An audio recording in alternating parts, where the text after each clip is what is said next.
Welcome back to Siri fashion. ನಾನು ಶಾಪಿಗೆ ಬಂದ ಕೂಡಲೇ ಮ್ಯಾನಿಕ್ಯೂನ್ಗೆ ಸ್ಯಾರಿ ಚೇಂಜ್ ಮಾಡೋಣ ಅಂತ ಅಂದ್ಕೋತಾ ಇದ್ದೆ. ಅಷ್ಟೊತ್ತಿಗೆ ಕಸ್ಟಮರ್ಸ್ ಬಂದರು ದೇವ್ರಿಗೆ ಕೊಡೋದಕ್ಕೆ ಸ್ಯಾರಿ ಕೊಡಮ್ಮ, ಚೆನ್ನಾಗಿರೋದು ಕೊಡಮ್ಮ ಅಂತ ಕೇಳಿದ್ರು.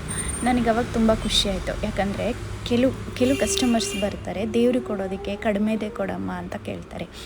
ಇವ್ರು ಬಂದು ದೇವ್ರಿಗೆ ಕೊಡೋದಕ್ಕೆ ತುಂಬ ಚೆನ್ನಾಗಿರೋದು ಸ್ಯಾರಿ ಕೊಡಮ್ಮ ಅಂತ ಕೇಳಿದ್ರಲ್ವ, ನನಗೆ ತುಂಬ ಖುಷಿ ಆಯಿತು. ಕಸ್ಟಮರ್ಸ್ ಅಂದಮೇಲೆ ಈಗೂ ಇರ್ತಾರೆ ಆಗೂ ಇರ್ತಾರೆ, ನಾವು ಅದನ್ನೆಲ್ಲ ಹೇಳೋಕ್ಕಾಗಲ್ಲ ಅಲ್ವಾ. ಅವರು 2 ಸ್ಯಾರಿ, ಬ್ಲೌಸ್ ಪೀಸು, ಬಳೆ ಎಲ್ಲ ತೊಗೊಂಡ್ರು. ಹಾಗೆ ಅವ್ರು ಹೋದ ಕೂಡಲೇ ನಮ್ಮ ಶಾಪ್ನ ಮಾಡೆಲ್ಗೆ ನಾನು ಸ್ಯಾರಿ ಹಾಕ್ತಾಯಿದ್ದೆ. ನಮ್ಮ ಶಾಪ್ಗೆ ಫ್ರೀ ಮಾಡೆಲ್ ಇವರು ನೀಟಾಗಿ ಸ್ಯಾರಿ ಡ್ರೆಸ್ ಎಲ್ಲ ಹಾಕಿ ಹೊರಗಡೆ ಡಿಸ್ಪ್ಲೇ ಮಾಡಿದಾಗಲೇ ಅಲ್ವಾ ಕಸ್ಟಮರ್ ಒಳಗಡೆ ಬರೋದು. ಈ ಸ್ಯಾರಿ ಎಷ್ಟು, ಈ ಡ್ರೆಸ್ ಎಷ್ಟು ಅಂತ ಕೇಳ್ಕೊಂಡು ಹಾಗೆ ನಾನು ಡಾಲ್ನ ರೆಡಿ ಮಾಡಿದೆ. ಹಾಗೆ ಒಬ್ಬರು ಘಾಟಿ ಹೆಜ್ಜೆ ಅಲ್ಲ, ನಾಟಿ ಹೆಜ್ಜೆ ಅಂತಲೇ ಹೇಳ್ಬೋದು.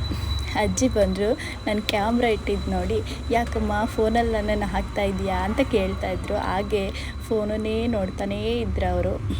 ನೋಡ್ತಾ ಹಾಗೆ 2 ಸ್ಯಾರಿ ಸೆಲೆಕ್ಟ್ ಮಾಡ್ಕೊಂಡು ಅಜ್ಜಿ ತುಂಬ ತಮಾಷೆಗೆ ಹಾಗೆ ಮಾತಾಡ್ತಾನೇ ಇದ್ದರು.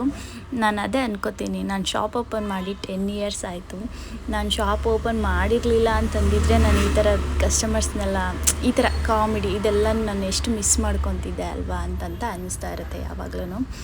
ಹಾಗೆ ಇವ್ರು ಬಂದು ಡ್ರೆಸ್ ನೋಡ್ತಾಯಿದ್ರು, ಡ್ರೆಸ್ ಸೆಲೆಕ್ಟ್ ಮಾಡಿಕೊಂಡ್ರು. ಹಾಗೆ ಶಾರ್ಟ್ಸ್ ಬೇಕಾಗುತ್ತೆ ಅಂತ ಹೇಳಿ ಈ ಸ್ಯಾರಿದು ವಿಡಿಯೋ ಮಾಡ್ಕೊತಾ ಇದ್ದೆ. ಈ ಸ್ಯಾರಿಲಿ 3 ಕಲರ್ಸ್ ಬರುತ್ತೆ ನೋಡಿ. ವಿಸ್ಕೋಸ್ ಸಿಲ್ಕು ಸ್ಯಾರಿ ಮಾತ್ರ ತುಂಬ ಚೆನ್ನಾಗಿದೆ. ಕಾಂಟ್ರಾಸ್ಟ್ ಬ್ಲೌಸು ಪಲ್ಲು ಬರುತ್ತೆ. ನನ್ನ ಮಗ ನನಗೆ ಕಾಲು ಎಳಿತಾ ಇದ್ದ, ಎಲ್ಲ ಸೀರೆನೂ ನೀನೇ ಇಟ್ಕೊಂಬಿಡಮ್ಮ ಅಂತಂತ ಹೇಳಿ. ಇದೆ ನನ್ನ ಕತೆ ನಿಮ್ಮ ಜೊತೆ.